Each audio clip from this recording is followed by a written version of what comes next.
So you've just bought your first drone, a bit like the one that I've got right here next to me. And now you're probably wondering, well, what do I do now? Well, today I'm going to talk you through some of the steps to get you started with the drone, which includes legal compliance, understanding where you can and can't fly, and just getting yourself set up. So let's begin.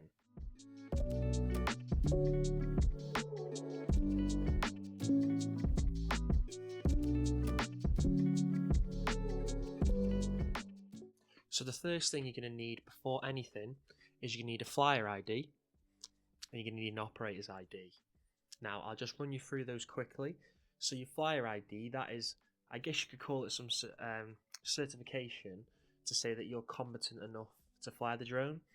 So there's a booklet we're going to go through. I'm going to load it up on the computer, and then it's 40 questions, and as long as you answer the quiz properly, you'll get a flyer ID at the end of it. Now what does that mean for you?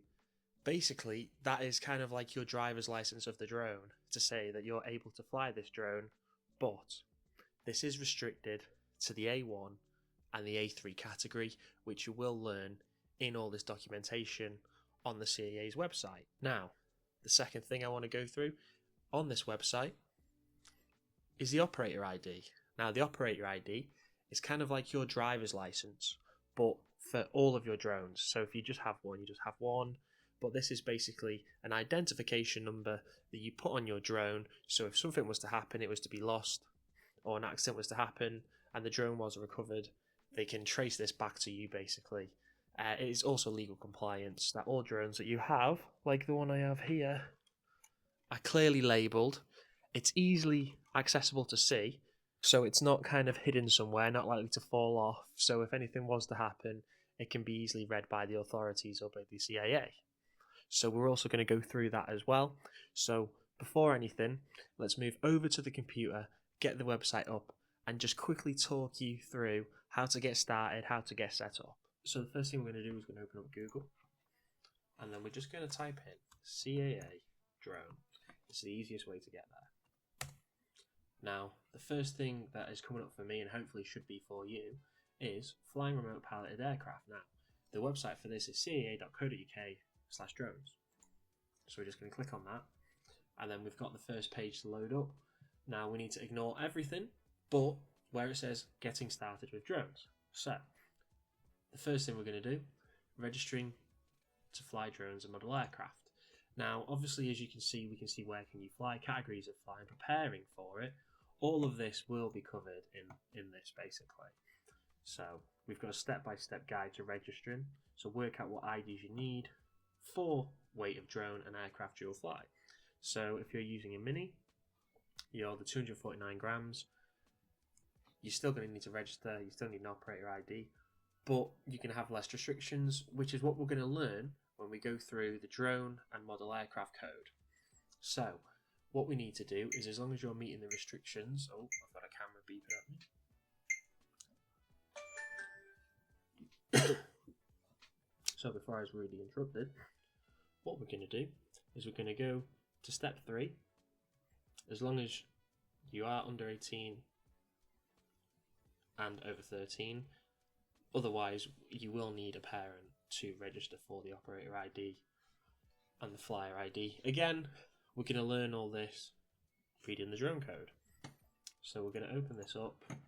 Now we can see there's a lot of pages. It says points 1 to 2, 3 to 9. This is basically just the quiz that I was telling you about that you have to take, or the test that I was telling you about that you have to take.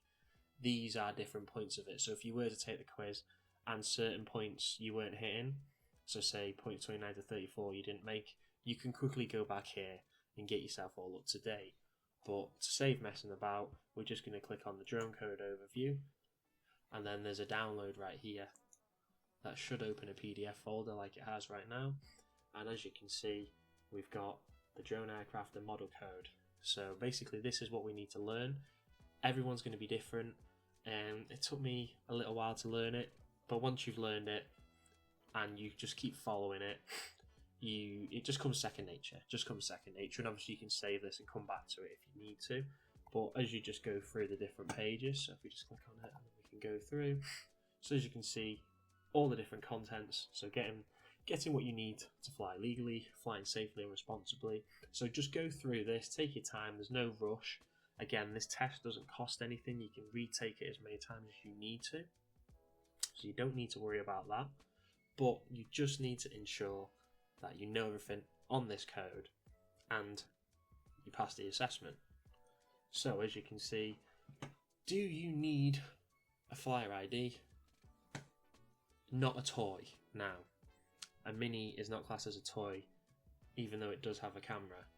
So even if you are using the Mini 3 and you're a bit unsure, or using the Mini 4 or any of the DJI Minis, for the sake of getting one, I'd get this anyway. Because more than likely, even if you do have a really small toy drone or something that's classed as a toy drone, for the sake of getting this done, more than likely you're going to upgrade in the future. Now, the operator ID, that gets renewed every year, but the flyer ID, that lasts for 5 years. So once you've got it for 5 years, so there's really no harm in doing it. It's free to do, and there's nothing wrong with getting up to date on where you can and can't fly. So going through some more of these pages, as you can see, I was talking about before about the Open A1, the Open A3. You're going to learn all about all of this. So just go through this. It's going to tell you all the rules, everything you need to know about the drone code. Now, once you've completed this, you will then go through and register for an operator ID and to take the test for the flyer ID. So as you can see, it's right here. So we're just going to click open, and then we're just going to click get your flyer ID and open ID. Now, depending on what you're doing, if you're an individual person or an organisation, so a sole trader, so if you are going to be using this for your photography business, real estate, whatever it is that you may be doing, just register as an organisation. It doesn't cost any more, it's just the official process that we have to follow. So for me, it would be an individual person.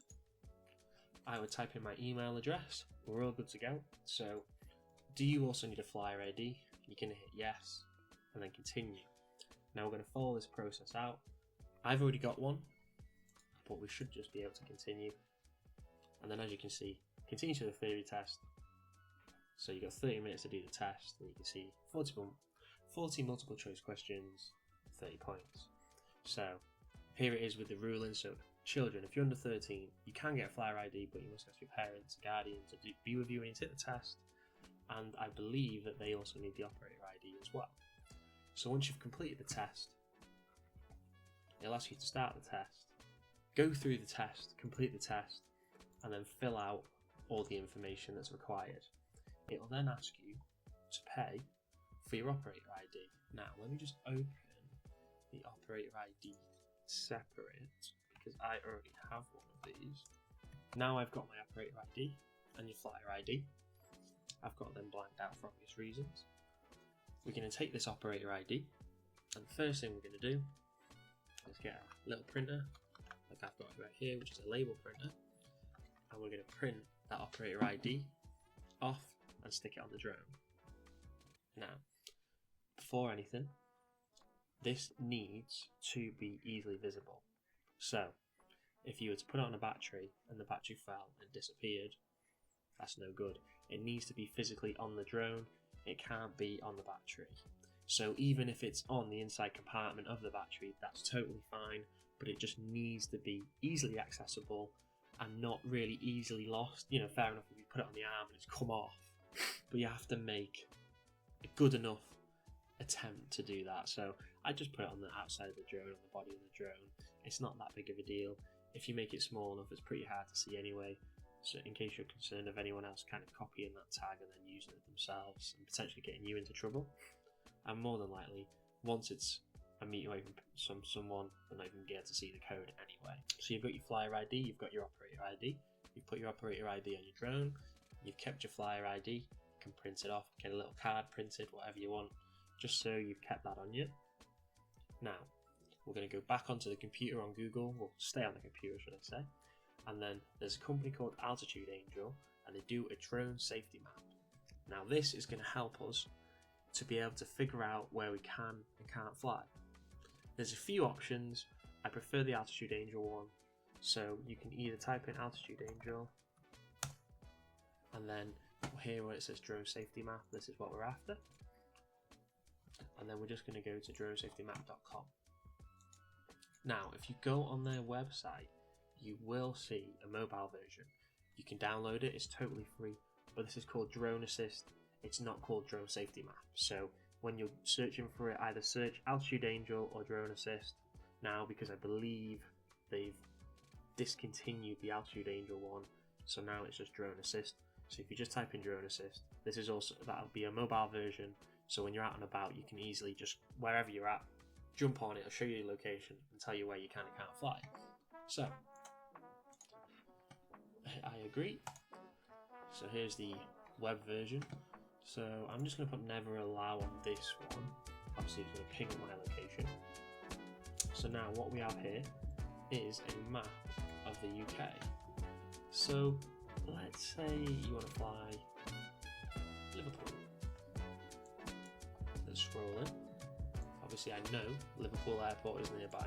So right now I can already see this FRZ, which is a flight restriction zone. As you can see, it says restriction zone Liverpool UTM ready. So what this is basically, if you were to fly in this area somewhere, it used to be you had to it was a bit of a nightmare. So pretty much what you'd have to do is go on Google and try and find contact details on their website of their drone team, or whoever looks after anyone who wants to fly within the FRZ via a drone, and go through a process. But with Altitude Angel, they're now incorporating with a lot of these airports a way of doing it digitally. So all you need to do is hit request to fly here and go through. Now, it doesn't mean 100% you're going to get through it. There will be some requirements. Some of them want you to have a GVC before they'll even let you do this. Some of them will want to see insurance. If you do have a GVC, or if you are flying in a certain category, they're going to want to see your permissions. They're going to want to see insurance. They want to see a safety risk assessment, or a RAMS, I guess you could say. So it's not as simple as you think, but it is doable. It's not impossible. But we do not want to be flying in this zone. So say I was to fly, let's just look for some green. We've got a park here. Now, as you can see, when we click on this park, it's down as a hazard. So this may raise privacy concerns. So if this is a public park, you may want permission from the council to be able to do this. Also, what drone you use, as you should have learned, will kind of add restrictions if you were to fly here with permission. So you need to ensure you know what drone you're using, its weight, so you know its restrictions, hence really getting up to date with the drone. But this map does a really good job of showing you where you can and can't fly. Now, it doesn't always show you, like I said, public parks. It's not really going to show you who owns the park, if it's what council it is, or there's like a contact number. It may not be on there, but it is going to show you any risks, hazards, danger zones, flight restriction zones, control zones, which again you should have all learned through the safety code. And instead of me going through that right now, I would feel a lot more confident if you just went back to the drone code and gone through there and learned through there, because everything that you need to know is on there. So this is one of the ways of figuring out where you can fly. Now, like I said, there is multiple ones. So if you type in drone, I believe it's drone scene. As you can see, where can I fly my drone in the UK? So this is also another one. Let's go back. It's a very good website, clearly. So this is another map. Now, the only thing with this is that you will only have access to this map to see FRZs, to see any danger zones, flight restrictions, pretty much where you can fly. By paying for it, there's a paywall basically. You need at least a silver membership, I believe, which is about £15 a year, maybe 16. You have to double check. They keep changing the costing, they keep changing the pricing. So just take that in mind. Again, this is pretty up to date. Altitude Angel seem to be kind of leading the way when it comes to this, working with online approvals. The drone scene can't do that with online approvals. But what you will find is that this zone here, depending on the drone that you use, it may get restricted. So we're still on the topic of where can I fly. I'm going to assume you've bought a DJI. If you haven't, there may not be geo-locking restrictions in it, but most drones have that, especially the DJI. So I'm assuming you've got the DJI. DJIs have geo-locking restrictions in it, so if you were to get permission, you can unlock that through the drone. But to see if you need that permission or not, also through the DJI do an app called DJI GeoZone Map. So we're just going to Google that. Now this gives us information on where that drone is going to say, I'm taking off in this restricted area. If you say use the auto platform, you can take off wherever. That's why it's really important to use these maps. DJI is a bit more restricted in the sense that it will not let you take off. So if I just type in Liverpool, this map of Liverpool, if we were to zoom in, oh that's Liverpool, America. Liverpool, England, there we go. So this map will show you where this drone is going to refuse to take off and where it will take off. So as you can see right here, enhanced warning zone. So it is going to come up on the drone and it will say you need to unlock the zone. Now to unlock the zone, that is going to be done through the DJI app. So we can go onto the DJI app and click unlocking zones, which we'll do a quick run through near the end on how to do that. But basically these DJI drones will not take off. Now there has been incidents I have noticed when I have gone on, say, Altitude Angel. I've seen no restrictions for an area in place, and then I've gone to the DJI app, and for some reason they've put a restriction in place on the area, and it is as simple as just quickly unlocking it, but it is there. So if you are going to be checking maps and you do have a drone, also just try to be aware and check the GeoZone map on DJI's website, because this will restrict your drone being able to take off, and especially if you're going to be doing this commercially or for customers, this will be embarrassing. So ensure that you make sure you can see where this drone is and isn't going to take off. As you can see right here, there's an enhanced warning here for HMP Prison. You cannot take off in this area. So you can see it has its own area restrictions also, and the drone simply will not take off without it. So just bear this in mind. This is another website that you need to check if you are going to be flying using the DJI platform. I know you're probably really eager now to get out, but before we go, I'm just going to run through a few tips and checks to do on the drone. Now, obviously, we've got our sticker in place, we've got our propellers on.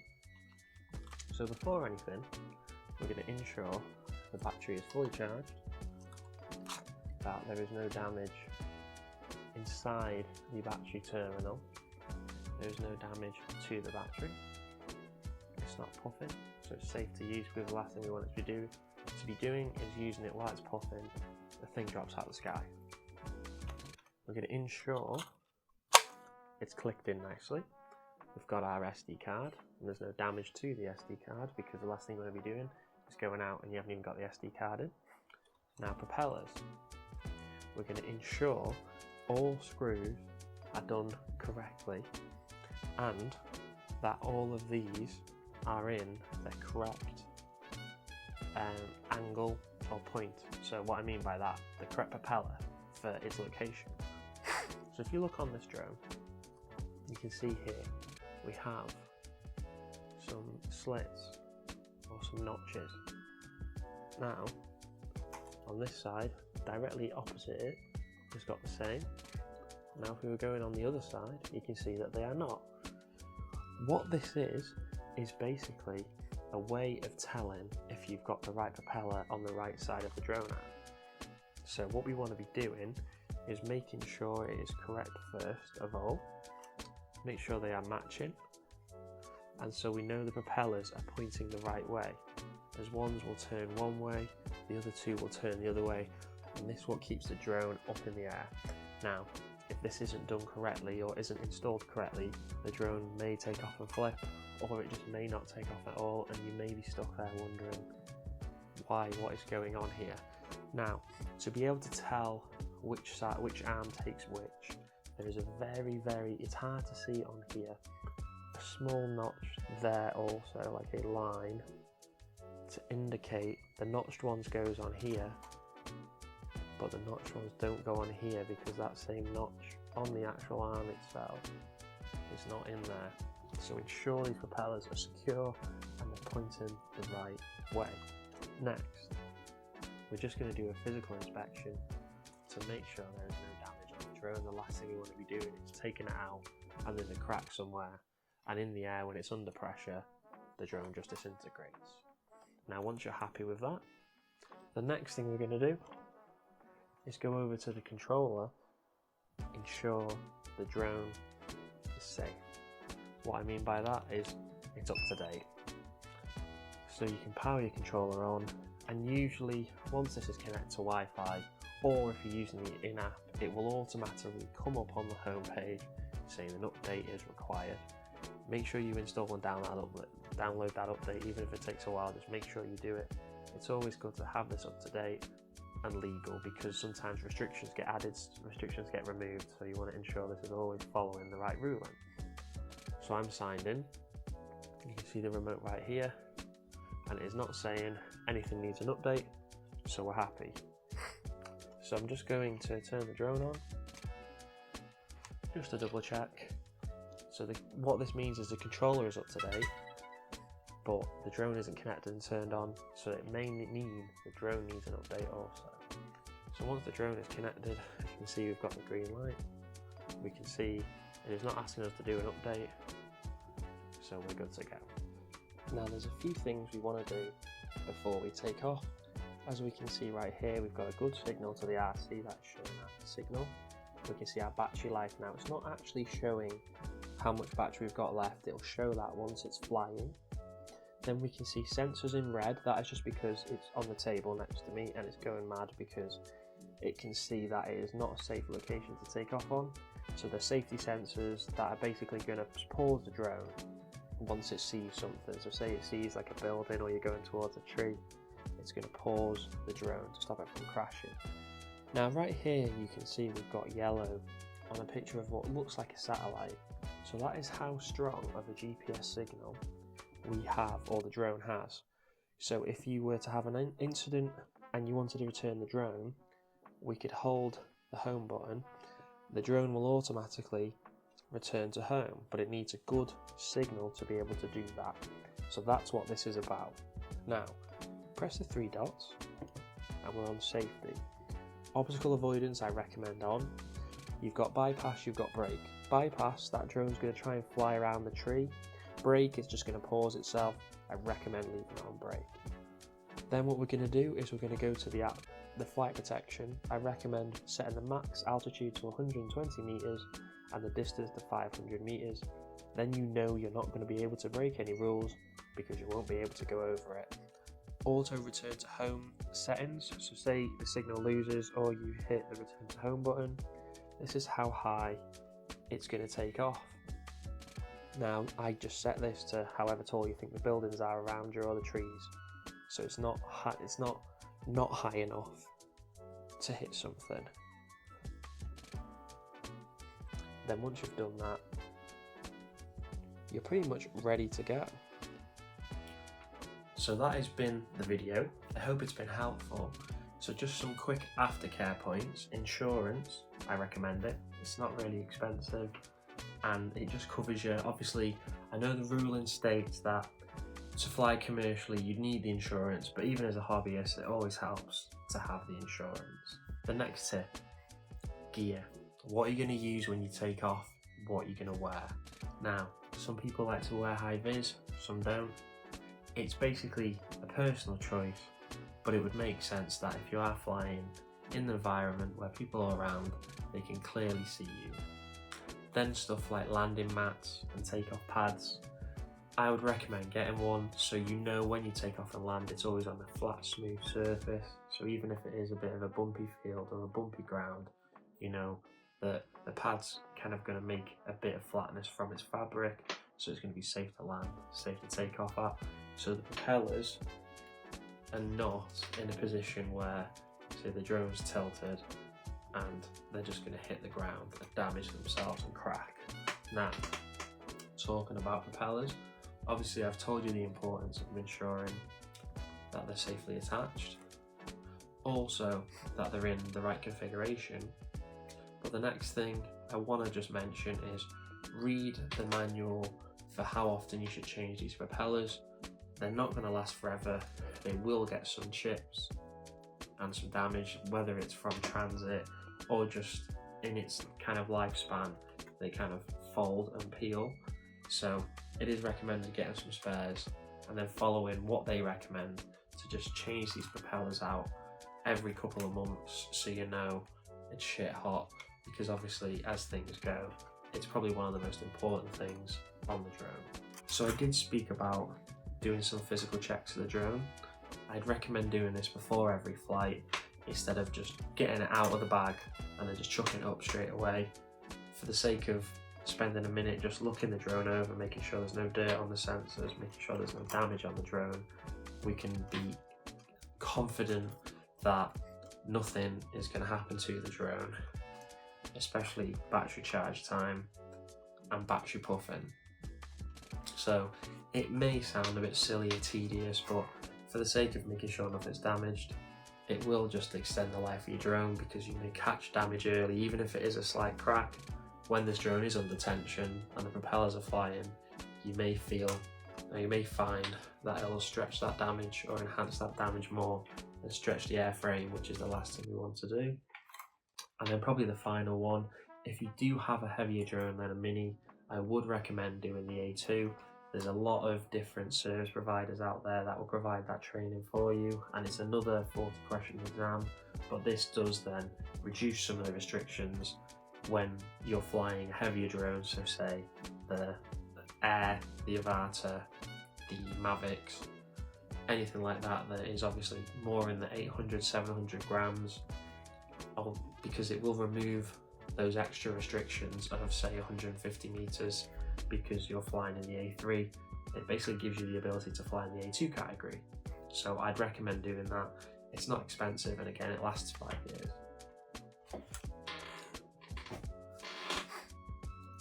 So I really hope this video has been informal and helpful.